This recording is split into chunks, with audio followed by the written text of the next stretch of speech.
முன்னாள் பிரதமர் மகாதிரின் முன்கூட்டிய தேர்தலுக்கான அழைப்பு அவர் ஆதரிக்கும் கூட்டணியான பெரிகாத்தா நேஷனலுக்கு பின்னடைவை ஏற்படுத்தக்கூடும் என்றும், ஏனெனில் எதிர்க்கட்சி கூட்டணி இன்னும் தீர்க்கப்படாத பல பிரச்சனைகளுடன் போராடி வருவதாகவும் அரசியல் ஆய்வாளர்களான மஸ்லான் அலி மற்றும் அஸ்மி ஹசான் ஆகியோர் தெரிவித்துள்ளனர். எதிர்க்கட்சியின் பிரதமர் வேட்பாளர் யார் என்ற கேள்வி போன்ற உள் சர்ச்சைகள் விரைவாக தீர்க்கப்பட வாய்ப்பில்லை என்றும், பாஸ் மற்றும் பெர்சாத்து கட்சியினர் தங்கள் சொந்த தலைவர்களை வலியுறுத்துவதாகவும் அவர்கள் குறிப்பிட்டனர். மலேசிய தொழில்நுட்ப பல்கலைக்கழகத்தின் அரசியல் ஆய்வாளரான மஸ்லான், மக்களவையில் எதிர்க்கட்சியின் மந்தமான செயல்திறன் முன்மொழியப்பட்ட தேர்தல் நடத்தப்பட்டால் வாக்காளர்கள் பெரிகாத்தானை ஆதரிக்க தயங்கக்கூடும் என்று கூறினார். எதிர்க்கட்சி உண்மையிலேயே ஒன்றுபட்டதாகவோ அல்லது விரைவில் பொதுத் தேர்தலை எதிர்கொள்ள தயாராக இருப்பதாகவோ தாம் பார்க்கவில்லை என்று அவர் எஃப்எம்டியிடம் தெரிவித்தார். ஜூலை 26ஆம் தேதி கோலாலம்பூரில் நடைபெற்ற டூருன் அன்வார் பேரணியில் சுமார் 18,000 பேர் மட்டுமே கலந்து கொண்டதாக அதிகாரிகள் கூறியதை தொடர்ந்து, கடந்த வியாழக்கிழமை பிரதமர் அன்வார் இப்ராஹிமுக்கு நாடாளுமன்றத்தை கலைத்து புதிய தேர்தலுக்கு வழிவகுக்குமாறு மகாதிர் சவால் விடுத்தார். இந்நிலையில் அன்வாரின் அரசாங்கம் அதன் பதவிக்காலத்தில் பாதியிலேயே உள்ளது மற்றும் மக்களவையில் 2 பங்கு பெரும்பான்மையை பெற்றுள்ளது என்பதால் மகாதீரின் திட்டம் நியாயமற்றது என்று நுசாந்திரா அகாடமியைச் சேர்ந்த அஸ்மி ஹசான் தெரிவித்துள்ளார்.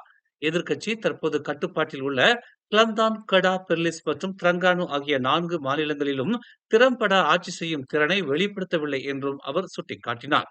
பொதுமக்கள் தங்கள் பிரதமர் வேட்பாளர் யார் என்று கூட தெரியாத போது எதிர்க்கட்சியை தேர்ந்தெடுப்பார்கள் என்று எப்படி எதிர்பார்க்க முடியும்? ஒரு அரசாங்கம் அமைக்கப்பட்ட பிறகுதான் பெரிகாத்தான் அந்த முடிவை எடுக்குமா என்று அவர் கேள்வி எழுப்பினார். முன்னாள் பிரதமர் நஜீப் ரசாக்கின் மகன் நிசார் நஜீப் ஒற்றுமை அரசாங்கத்தை அமைக்க வழிவகுத்த அழைப்புக்கு வழங்கிய அதே மரியாதை மற்றும் அவசரத்தை தனது தந்தையின் வீட்டுக்காவல் கோரிக்கையின் மீது அரச உத்தரவுக்கு வழங்குமாறு அரசாங்கத்தை வலியுறுத்தியுள்ளார். இந்த பிரச்சனை என்றென்றும் நீடித்து வருகிறது. ஆணை ஏற்கனவே இருக்கும் போது இதை எவ்வளவு காலம் இழுத்தடிக்கப் போகிறோம் என்று அவர் கூறினார். நஜீப்பின் மூத்த மகனான நிசார் இந்த உத்தரவை நிறைவேற்ற தவறுவது பொதுமக்களின் நம்பிக்கையையும் அரச உத்தரவுகள் மீதான மரியாதையையும் சேதப்படுத்தும் என்று அவர் கூறினார். ஒற்றுமை அரசாங்கத்தை அமைக்க அரச ஆணையை நாங்கள் மதித்த போது யாரும் அதை கேள்வி கேட்கவில்லை. உண்மையில் அனைவரும் அதை ஆதரித்தனர். எனவே ஒற்றுமை அரசாங்கத்தை அமைப்பதற்கான ஆணைக்கும் நஜீப் வீட்டுக்காவல் தொடர்பான அரச உத்தரவு ஆணையை செயல்படுத்துவதற்கும் என்ன வித்தியாசம் என்று அவர் கேள்வி எழுப்பினார்.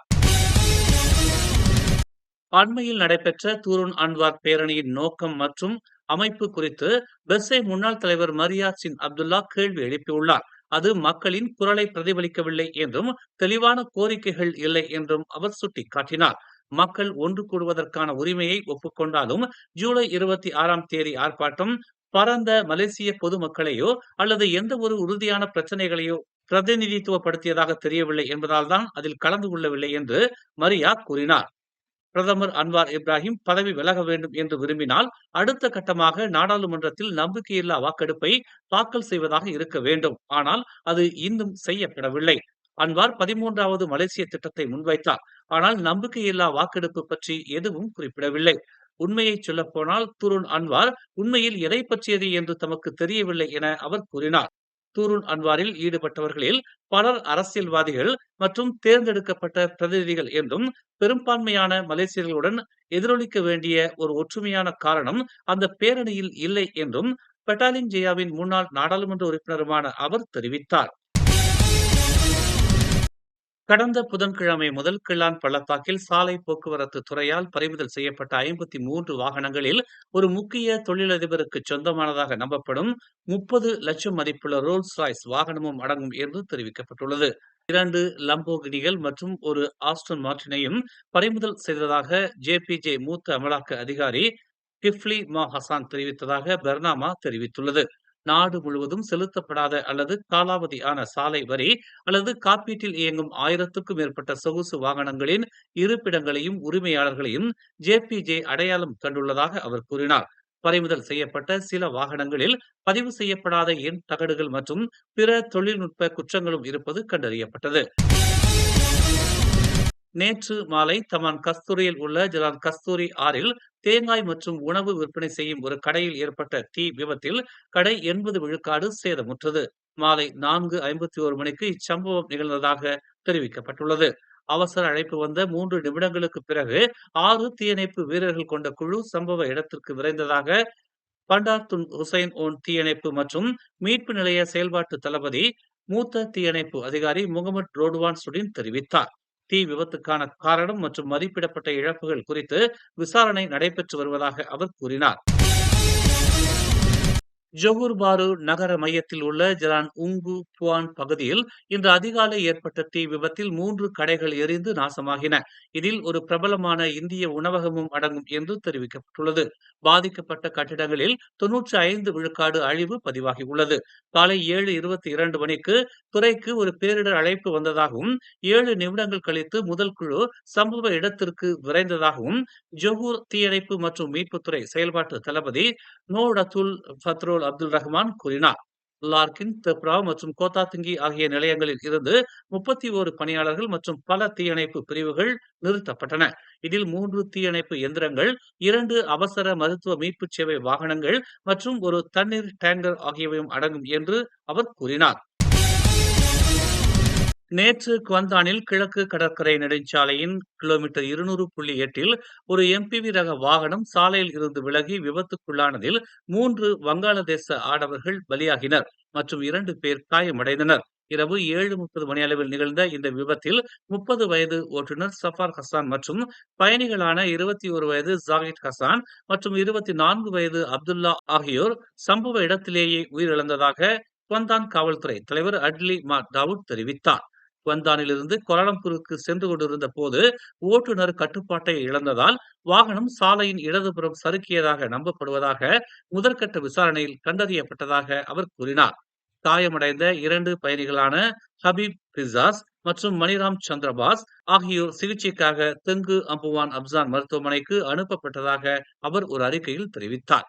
மேலும் முதல் கட்ட விசாரணையில் ஓட்டுநரிடம் செல்லுபடியாகும் ஓட்டுநர் உரிமம் இல்லை என்பதும் வாகனத்தின் சாலை வரி கடந்த மே மாதம் காலாவதி ஆனது என்பதும் கண்டறியப்பட்டதாக அட்லி கூறினார். நேற்று இரவு மூவார் பாரிட் சலாம் பாரிட் ஈசோப்பில் ஒரு வாகனம் மோதியதில் 2 சைக்கிள் ஓட்டிகள் உயிரிழந்தனர். மற்றொருவர் படுகாயமடைந்தார். இரவு 8:30 மணியளவில் நிகழ்ந்ததாக நம்பப்படும் இந்த விபத்தில் சம்பவ இடத்திலேயே ஒருவர் உயிரிழந்தார். மற்றொருவர் சுல்தானா பாத்திமா சிறப்பு மருத்துவமனையில் சிகிச்சை பெற்று வந்த நிலையில் உயிரிழந்தார். 3 வெளிநாட்டு சைக்கிள் ஓட்டிகள் சம்பந்தப்பட்ட இச்சம்பவம் குறித்து இரவு 8:45 மணிக்கு போலீசாருக்கு தகவல் தெரிவிக்கப்பட்டதாக மூவார் காவல்துறை தலைவர் ரைஸ் புக்லிஸ் அஸ்மான் அசீஸ் தெரிவித்தார்.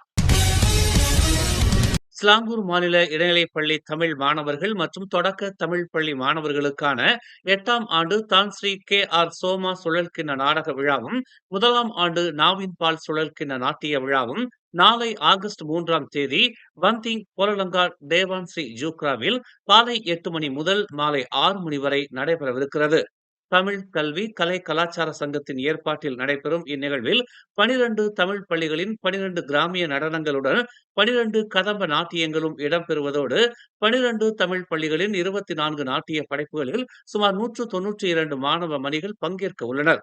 மேலும் 6 இடைநிலைப்பள்ளி தமிழ் மாணவர்களின் நாடகங்களும் இடம்பெறுகிறது. போட்டியில் வெற்றி பெறும் மாணவர்களுக்கு 3000 ரிங்கிட்டில் தொடங்கி அடுத்தடுத்த நிலைகளின் அடிப்படையில் ரொக்க பரிசுகளும் வழங்கப்படும். அதோடு சுழல் கிண்ணம், கேடயங்கள், நற்சான்றிதழ்களும் வழங்கப்படும். தேசிய நிலநிதி கூட்டுறவு சங்கம் மற்றும் நாவின் பால் நிறுவனத்தின் ஆதரவோடு முற்றிலும் இலவசமாக நடைபெறும் இந்த நாடக நாட்டிய விழாவுக்கு வருகை தந்து விழாவினை சிறப்பிக்குமாறு ஏற்பாட்டு குழுவின் தலைவரும் ஸ்லாங்கூர் மாநில தமிழ் பள்ளிகளின் முன்னாள் அமைப்பாளருமான அவ்வை முருகன் கண்ணன் தமது அறிக்கையில் தெரிவித்துள்ளார். மேலும் செய்திகளை தெரிந்து கொள்ள தமிழ் மலர் நாளிதழை பாருங்கள். உடனுக்குடன் செய்திகளை தெரிந்து கொள்ள தமிழ் மலர் இணையதளம், தமிழ் மலர் செயலி மற்றும் மலர் டிவி யூடியூப் சேனலை வலம் வாருங்கள். எங்களோடு இணைந்திருக்க மலர் டிவியை பதிவு செய்து கொள்ளுங்கள். உறவுகள் மகிழ்ந்திட விருப்பம் மற்றும் பகிர்வு சேவையை சொடுக்கிடுங்கள்.